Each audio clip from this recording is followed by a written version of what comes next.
Welcome to Ritika's nursing tutorials. मैं आज एक अपना नया वीडियो लेकर आई हूँ जहाँ पर हम बात करेंगे पोस्टनेटल केयर और फैमिली प्लानिंग के बारे में। ये एक रिक्वेस्टेड वीडियो है। जो ये वीडियो है ये मैंने 2 पार्ट्स में डिवाइड करा है, जहाँ पर आज फर्स्ट पार्ट में हम बात करेंगे पोस्टनेटल केयर के बारे में और सेकेंड पार्ट में हम बात करेंगे फैमिली प्लानिंग, जिसमें जितने भी कॉन्ट्रासेप्टिव मेथड्स है उसके बारे में। तो आइए आज हम अपना वीडियो स्टार्ट करते हैं। वीडियो स्टार्ट करने से पहले मैं आप सभी से रिक्वेस्ट करूंगी, अगर आपने मेरे चैनल को सब्सक्राइब नहीं किया है तो इसे सब्सक्राइब करें, इसे लाइक करें और शेयर करिए। तो आइए आज हम बात करें पोस्टनेटल केयर के बारे में। अगर अकॉर्डिंग टू डेफिनेशन हम देखें तो जो पोस्टनेटल केयर है, it is the individualised care provided to meet the needs of a mother and her baby following childbirth. जैसे ही जो एक मदर की फीमेल की डिलीवरी होती है, उसका बेबी का एक्सपल्शन होता है, वो बाहरी वर्ल्ड में आ जाता है, तो एक जो हेल्थ केयर प्रोवाइडर होती है वो पर्सनली अपने क्लाइंट को, फीमेल को जो केयर प्रोवाइड करती है दोनों मदर और बेबी को आफ्टर द डिलीवरी। जैसे ही बेबी का चाइल्ड बर्थ हो जाता है उसको हम लोग बोलते हैं पोस्टनेटल केयर। जो पोस्टनेटल का टाइम ड्यूरेशन होता है वो रहता है 6 to 8 वीक्स आफ्टर बर्थ। जो फीमेल है उसको एक प्रॉपर तरीके से जितनी भी उसकी ज़रूरत केयर है, क्योंकि उस टाइम पे जो उसको फिजिकल और इमोशनल दोनों तरीके से वीक होती है, तो जो ये हमारी as a health care provider की रिस्पॉन्सिबिलिटी बनती है। साथ ही साथ जो उसके फैमिली मेम्बर्स हैं उनकी भी रिस्पॉन्सिबिलिटी बनती है कि एक प्रॉपर केयर जो फीमेल को आफ्टर चाइल्ड बर्थ, दोनों फीमेल को और उसके बच्चे को एक प्रॉपर केयर प्रोवाइड हो सके, जिससे कि उसकी जो हेल्थ है वो जल्द से जल्द उसको रिकवर करे और जो है उसका जो मेंटली स्टेटस है वो भी अच्छा से अच्छा हो। उसको एक प्रॉपर डाइट मिली जाए जैसे during the time of pregnancy उसे मिलती थी। और साथ ही साथ अगर ये सब हम चीज़ें उसे टाइम से प्रोवाइड करेंगे तो जो भी उसको इंटरनल जो है रिप्रोडक्टिव उसके ऑर्गन्स है वो जल्द से जल्द जो है हील होना स्टार्ट हो जाएंगे। क्योंकि इस टाइम पे जो हेल्थ केयर प्रोवाइडर है वो क्यों केयर करती है, क्योंकि इस टाइम पे जो एक मदर रहती है, जैसे ही उसने बेबी डिलीवर्ड किया है तो वो फिजिकली और इमोशनली थोड़ी वीक रहती है। तो ऐसा हेल्थ केयर प्रोवाइडर जब हम उसको एक प्रॉपर केयर देते हैं तो उससे क्या होता है, वो अपनी स्ट्रेंथ को रिगेन करने में ईजी रहता है, साथ ही साथ वो मेंटली भी और इमोशनली भी बहुत ज़्यादा फिट हो जाती है। तो ये हमारी पोस्टनेटल केयर। तो जो अब हम बात करेंगे कि ऐसा हेल्थ केयर प्रोवाइडर हमें किन किन चीज़ों का ध्यान रखना है। जैसे ही आफ्टर डिलीवरी बेबी आ गया है, जो मदर है वो ओटी से जो है अपने वार्ड में शिफ्ट हो गई है, तो हमें किन किन चीज़ों का ध्यान रखना है। सबसे पहले हम यहाँ पर बात करेंगे, फर्स्ट है पल्स। जो हमारा पल्स है, हमें सबको पता है जो हमारी नॉर्मल पल्स रहती है वो कितनी रहती है, 60 to 80 बीट पर मिनट। तो जैसे ही जब डिलीवरी का दौरान चलता है तो ये जो हमारी नॉर्मल पल्स होती है वो इंक्रीज होने लगती है ड्यू टू एफर्ट। जो एक महिला अगर नॉर्मल चल रहा है, नॉर्मल डिलीवरी हो रही है, तो जब वो एफर्ट लगाती है चाइल्ड बर्थ के लिए तो जो पल्स है वो इंक्रीज होती है। लेकिन जैसे ही जो डिलीवरी एक बार हो जाती है तो वो 24 आवर्स के अंदर वापस क्या होता है, डिक्रीज हो जाती है, वापस नॉर्मल पे आ जाती है। अच्छा, during the time of delivery जब एफर्ट लगाती है तो ये जो नॉर्मल हमारी पल्स रेट है वो कितनी बढ़ जाती है, 100 to 105 बीट पर मिनट। और उसके बाद जब एक बार डिलीवरी हो जाती है it become back to normal. लेकिन अगर हमें इस बात का ध्यान रखना है कि अगर उसकी जो पल्स रेट है 24 आवर्स के अंदर बराबर जो है नॉर्मल पे नहीं आती है या उससे ज़्यादा इंक्रीज हो रही है, तो ये चीज़ हमें डॉक्टर को बताना है, क्योंकि इंक्रीज होने की वजह हो सकता है मे बी जो फीमेल है उसको फीवर हो या फिर इन्फेक्शन के चांसेस होते हैं। तो ऐसे में क्या होता है, पल्स रेट बढ़ जाता है। तो ऐसा हेल्थ केयर प्रोवाइडर हमें क्या करना है, जो महिला है, जो फीमेल है, जो मदर है, उसको हमें उसकी सबसे पहले पल्स चेक करनी है टाइम टू टाइम। सेकंड है हमारा टेम्परेचर। अगर यहाँ पे हम टेम्परेचर जो हमारी नॉर्मल रहता है 98.6 डिग्री फ़ारेनहाइट, जब लेबर प्रोसेस स्टार्ट होता है तो 1.5 डिग्री फ़ारेनहाइट और 2.5 डिग्री फ़ारेनहाइट तक क्या होता है, इंक्रीज हो जाता है। लेकिन जैसे ही एक बार जो प्रोसेस है लेबर का ख़त्म हो जाता है, बेबी डिलीवर्ड हो जाता है, तो वो बैक टू नॉर्मल हो जाता है। लेकिन अगर 24 आवर्स के बाद भी जो है ये नॉर्मल नहीं होता है, आपको इंक्रीमेंट दिखता है, इंक्रीज हो रहा है टेम्परेचर का, तो हमें डॉक्टर को बताना है, क्योंकि इसमें जैसे मैंने आपको पहले ही बताया there will be chances of internal infection. तो अब हम देखेंगे थर्ड पॉइंट हमें क्या ध्यान देना है, फीमेल का जो मदर है उसके वेट के बारे में। सबको हमको पता है जब during the time of pregnancy जो है वेट जो एक मदर का है 11 kg से जो है मोस्टली इंक्रीज होता है, टोटल 11 kg, किसी का जो है 16 kg तक इंक्रीज होता है। तो यहाँ पे जो weight gain during the time of pregnancy रहेगा वो 11 kg रहेगा, लेकिन जैसे ही जो एक बेबी डिलीवर होता है तो ये 11 kg क्या होगा, कम हो जाएगा।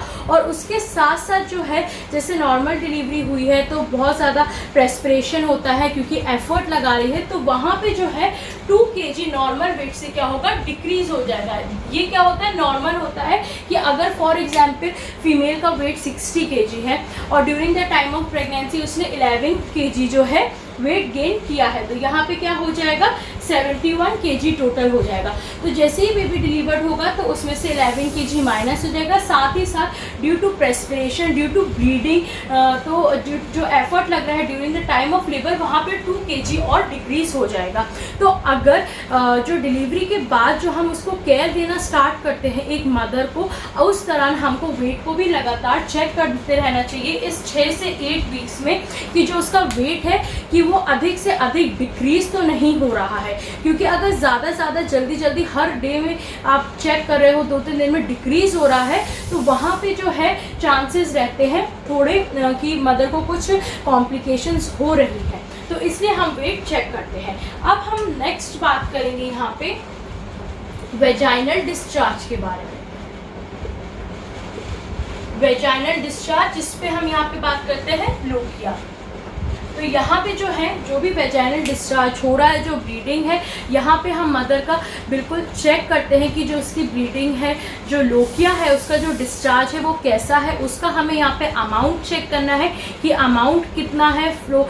क्यों हमें यहाँ पे अमाउंट चेक करना है, क्योंकि अगर ज़्यादा अमाउंट में हो रहा है in comparison to other days तो यहाँ पे पोस्टपार्टम हैमरेज के चांसेस हो सकते हैं, कॉम्प्लिकेशंस बढ़ सकती है। इसलिए हमें वेजाइनल डिस्चार्ज में उसका अमाउंट चेक करते रहना है। साथ ही साथ देखना है जो कलर ऑफ ब्लड है वो कैसा है, रेड है, ब्राउन है, पेल है, क्योंकि ये इन्फेक्शन को दर्शाता है। साथ ही साथ हमें देखना है कि उसमें से किसी भी प्रकार की फाउल स्मेलिंग तो नहीं आ रहा है। जो वेजाइनल डिस्चार्ज है, जो उसका टाइम पीरियड रहता है वो एटलीस्ट 2 वीक्स रहता है।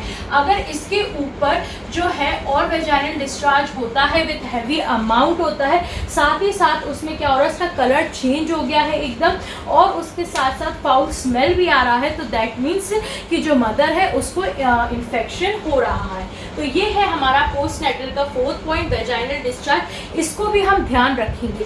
तो as a health care provider मैं आपको यही बताना चाहती हूँ कि पोस्टनेटल केयर है वो हम एक मदर को प्रोवाइड करते हैं डिलीवरी के 6 से 8 वीक तक। इस दौरान वो अपने आप को संभाल ले, अपने बच्चे के साथ एक नई लाइफ में एडजस्ट हो सके, फिजिकली, इमोशनली, मेंटली जो है वो अपने आप को फिट कर सके कि जब वो डिस्चार्ज होके वापस अपने घर जाए तो किसी भी प्रकार की उसको हेल्थ कॉम्प्लिकेशंस ना हो। तो इसको हम अंडर ऑब्जर्वेशन इन चीज़ों को देखते हैं कि उसमें किसी भी प्रकार की फर्दर कोई कॉम्प्लिकेशंस ना आए। ये होता है पोस्टनेटल केयर के बारे में। नेक्स्ट पॉइंट हम डिस्कस करते हैं जो है एपिजियोटमी। एपिजोटमी में यहाँ पे एपिजोटमी हम जो केयर देते हैं, जो इंसिशन लगता है during the time of labour process जो है, तो इस पे यहाँ पे हमें केयर देना बहुत ज़्यादा ज़रूरी है। फिर नेक्स्ट पॉइंट हम देखते हैं 6 जो है पेरिनियल केयर। पेरिनियल केयर भी बहुत ज़्यादा इम्पॉर्टेंट है। पेरिनियल केयर हम इसलिए देते हैं कि किसी भी प्रकार का जो है इन्फेक्शन ना हो। साथ ही साथ जो हमने एपिजोटमी दी है तो उसकी भी उसी के साथ केयर हो जाएगी। तो ये है हमारी नेक्स्ट 6 पॉइंट पेरिनियल केयर। तो यहाँ पर हम नेक्स्ट पॉइंट देखते हैं पेरिनियल केयर। पेरिनियल में क्या केयर में जो है वेजाइनल डिस्चार्ज होता है तो वहाँ पे जो है मॉइस्ट रहता है, मॉइस्चर रहता है, तो जिसमें क्या होता है ज़्यादा चांसेस रहते हैं कि माइक्रो ऑर्गेनिजम्स वहाँ पे पनपने लगे। तो इसलिए हमें अगर पेशेंट जो फीमेल है, अगर वो उनकी नॉर्मल डिलीवरी हुआ 24 आवर्स बाद वो अपने आप को थोड़ा चल सकती हैं, वो मतलब खुद यूरिनेट कर सकती हैं, बाथरूम जा सकती हैं, तो हम उनको बता सकते हैं कि उनको किस तरीके से जो है अपनी जो इंटरनल और जो है उसको किस तरीके से क्लीन करना है। लेकिन अगर वो खुद अपने आप से जो है नहीं कर पा रही हैं, तो हमें उन्हें बताना, उनकी जो है वहाँ पे जो है वेजाइना को प्रॉपर तरीके से क्लीन करना है, और उनको जो है उनको ये भी समझाना है कि जब आप एक बार डिस्चार्ज होंगी तो घर पर आप जितनी बार यूरिन जाती हैं, अगर आप पैड चेंज करती हैं तो उतनी बार आपको किस तरीके से प्रॉपर तरीके से क्लीन करना है कि वहाँ पे किसी भी प्रकार का मॉइस्ट ना रहे, क्योंकि जहाँ पे मॉइस्ट रहेगा वहाँ पे माइक्रो ऑर्गेनिजम्स बढ़ेंगे। और हर 6 आवर्स में क्या है, उनको अपने सैनिटरी पैड्स को चेंज करना है, और जब वो चेंज करें तो उसको उन जेनाइटल ऑर्गन्स जो एरिया है उसको अच्छे से क्लीन करना है, और यूरिन जब पास करने जाती हैं तब भी उनको अच्छे से क्लीन करना है। अगर वो उस टाइम पे असमर्थ है करने के लिए तो हम उनकी हेल्प कर सकते हैं, लेकिन उनको बताना है कि जब वो घर भी जाती हैं आफ्टर डिस्चार्ज तो इस तरीके से उनको फॉलो अप करना है। नेक्स्ट हम बात करते हैं केयर ऑफ ब्रेस्ट। तो ब्रेस्ट केयर में हम यहाँ पे ये बताएंगे, जैसे अगर नॉर्मल डिलीवरी होती है तो हम आधे घंटे बाद जो एक मदर है फीडिंग दे सकती है, लेकिन उससे पहले क्या करना है, हमें मदर के जो ब्रेस्ट है उनको एक वार्म वाटर से दोनों से अच्छे से क्लीन करना है, उसकी निप्पल्स की सराउंडिंग्स को अच्छे से क्लीन करना है कि जब बेबी जो फीड के लिए आए तो उसको किसी भी प्रकार का जो है इन्फेक्शन मिल्क के थ्रू ना जाए। साथ ही साथ उनको ये बताना है कि आप जितनी बार भी फीडिंग देती हैं, फीडिंग करवाने से पहले, फीडिंग करवाने के बाद निप्पल्स को, ब्रेस्ट को वार्म वाटर से जो है अच्छी तरीके से क्लीन क्लॉथ से या कॉटन का यूज़ करते हुए उसको अच्छे से क्लीन करें, और उसी के बाद जो है बेबी को फीड करवाएं। तो ये था हमारे ब्रेस्ट केयर के बारे में। तो साथ ही साथ मसाजिंग बहुत ज़्यादा इम्पॉर्टेंट हो जाती है, क्योंकि कभी कभी क्या होता है, जो इतना मिल्क नहीं आ पाता, तो मसाजिंग जो है ब्लड सर्कुलेशन भी इम्प्रूव होता है और मिल्क का प्रोडक्शन भी अच्छा होता है। तो यहाँ पे जो ब्रेस्ट केयर में हम मदर को ये बताएंगे। और जैसे CS होता है तो मदर जो है आफ्टर 2 आवर्स क्या है, 2 to 3 आवर्स बच्चे को फीड करवा सकती है, और अगर नॉर्मल डिलीवरी है तो आफ्टर हाफ एन आवर वो फीड करवा सकती है। अब हम नेक्स्ट बात करते हैं जो है रेस्ट।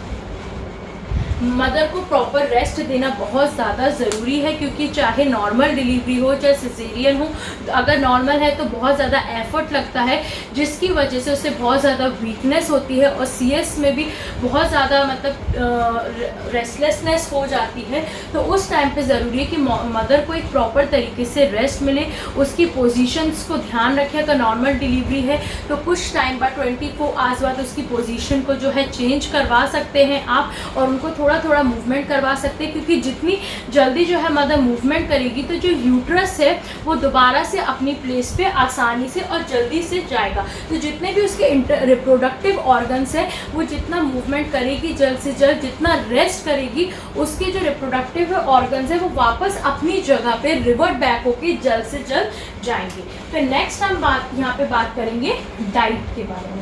तो यहाँ पे डाइट है, तो डाइट हम एक मदर को प्रॉपर बैलेंस डाइट लेनी है, जिसमें प्रोटीन्स है, विटामिन्स है, मिनरल्स है, कार्बोहाइड्रेट्स है, क्योंकि जब वो ब्रेस्ट फीड करवा रही है तो वहीं से उसका प्रोडक्शन हो रहा है, और जितना अच्छा मदर खाएगी उतना अच्छा उसका जो है मिल्क प्रोडक्शन होगा, और बेबी के लिए भी उतना ही अच्छा होगा। यहाँ पे लेकिन हमें ये मदर को बताना है कि किसी भी प्रकार का मसाले का उपयोग ना करें, जो डाइट है वो सिंपल रखें। अगर नॉर्मल हुआ है तो उसके 24 आवर्स के बाद वो soup, T, coffee first day पे ले सकती है, सेकेंड डे पे जो खिचड़ी है ये सब ले सकती है विदाउट स्पाइसेस। और अगर CS हुआ है तो मोस्टली डॉक्टर्स बोलते हैं कि आफ्टर 3 डे, क्योंकि उस टाइम पे जो है ग्लूकोज और ड्रिप्स चलती है, तो आफ्टर 3 डेज जो है नॉर्मल जैसे खिचड़ी होता है, सूप होता है, टी होता है, कम इसमें हम ले सकते हैं। क्योंकि नॉर्मल जो डाइट की अगर हम बात करते हैं, जो एक मदर को, एक नॉर्मल इंसान को 20 to 100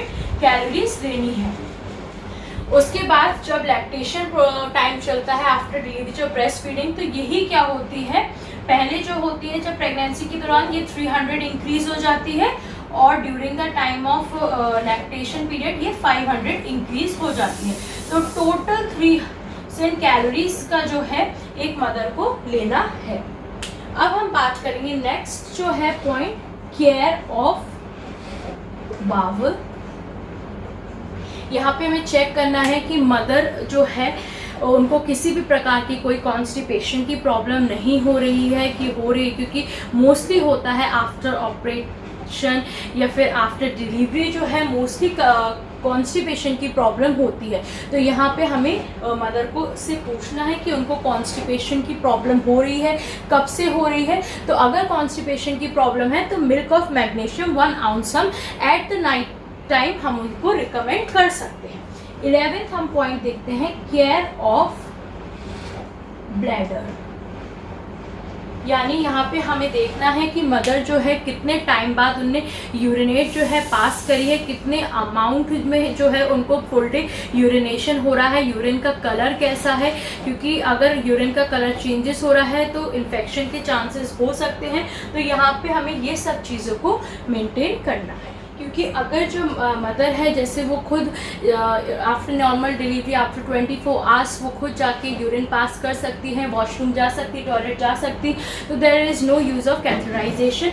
लेकिन जो CS होता है, ऑपरेशन होता है, तो वहाँ पे फीमेल को कैथेटराइजेशन देते हैं, तो वहाँ पे हम लोग जो है पूरा तरीके से नोट कर सकते हैं। लेकिन अगर जो नॉर्मल से हुए हैं, नॉर्मल डिलीवरी हुई है, तो वहाँ से हमें मदर से खुद पूछना पड़ेगा। अगर वो असमर्थ है जाने की तो यहाँ पे हम क्या है कैथेटराइजेशन कर सकते हैं। तो ये था हमारा पोस्टनेटल केयर के बारे में कि as a health care provider हमें किन किन चीज़ों पे एक मदर को ध्यान रखना है, उसकी किस तरीके से जो है हेल्थ रिकवर करने में हेल्प करनी है। जब वो डिस्चार्ज होके घर जाएंगी तो हमें एज उनकी जो काउंसलिंग में यही उनको बताना है कि डाइट पे उनको बहुत ज़्यादा ध्यान देना है, क्योंकि अब वो क्या है ब्रेस्ट फीडिंग भी करवा रही हैं, तो उनको हर प्रकार का जो एक प्रॉपर बैलेंस डाइट है वो लेना है, अधिक से अधिक फ्रूट्स भी लेना है और अपनी बॉडी को हाइड्रेटेड भी रखना है। साथ ही साथ जो है पेरिनेल केयर पे उनको ध्यान देना है कि अपनी जो क्लीनिंग है जेनाइटल एरिया की वो अच्छे से अच्छे करें, क्योंकि ऐसे में अगर क्लीन नहीं होगा तो इन्फेक्शन के ज़्यादा चांसेस हो सकते हैं। अधिक से अधिक रेस्ट करें। अगर वो उनका CS हुआ है, ऑपरेशन हुआ है, तो कोई भी हैवी काम या हैवी वेट को उठाने से बिल्कुल मना करें। उसके साथ साथ उनको ये भी बताना है कि अपनी मूवमेंट अच्छी रखिए, मतलब ज़्यादा ओवर एग्जॉशन भी नहीं होना है। अपनी मूवमेंट रखेंगी तो उतनी जल्दी और जितना रेस्ट करेंगी उतनी जल्दी उनके जो रिप्रोडक्टिव ऑर्गन्स है अपनी जगहों पे वापस जाएंगी, यूट्रस अपनी जगह पे वापस जाएगा। साथ ही साथ उन्हें ब्रेस्ट केयर के भी बारे में बताना है कि किस तरीके से उनको फीडिंग से पहले और फीडिंग के बाद जो है अपनी ब्रेस्ट और निप्पल्स की सराउंडिंग्स को और निप्पल्स को प्रॉपर जो है क्लीन करना है। तो ये था हमारे आज की वीडियो में, जहाँ पर हमने डिस्कस करा कि पोस्टनेटल केयर क्या होती है और किस तरीके से as a health care provider हम एक फीमेल को आफ्टर डिलीवरी उनको किस तरीके से केयर प्रोवाइड कर सकते हैं, और जब वो डिस्चार्ज होते हैं तो हमें किन किन बातों पे उनकी काउंसलिंग करना है। अब नेक्स्ट वीडियो में जो इसका पार्ट 2 है हम उसमें डिस्कस करेंगे फैमिली प्लानिंग और कॉन्ट्रासेप्टिव मेथड्स के बारे में। Till that take care, bye bye, stay safe, thank you so much.